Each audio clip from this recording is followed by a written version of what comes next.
Sərhədsiz müraciət. Kimlər şikayət edə bilər və yaxud kimlər edə bilməz? Ombudsmana kimlərin şikayət edə biləcəyi ilə bağlı təsəvvürlər çox vaxt məhdud olur. Lakin qanunvericilik bu hüququ olduqca geniş müəyyən edir.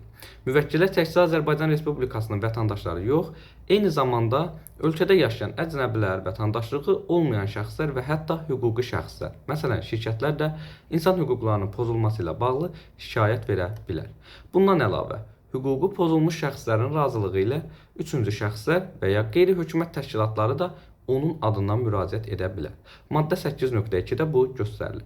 Ancaq ən gözlənilməz məqam budur. Dövlət orqanları müvəkkilə şikayət verə bilməzlər. Bu məhdudiyyət təsadüfi deyil və qurumun fundamental missiyasını vurğulayır. Ombudsman dövlətə qarşı fərdin və ya təşkilatın hüquqlarını qorumaq üçün təsis edilib və onun vətəndaşla dövlət arasında bir körpü rolunu gücləndirir. İzlədiyiniz üçün hər birinizə təşəkkür edirəm. Sağ olun.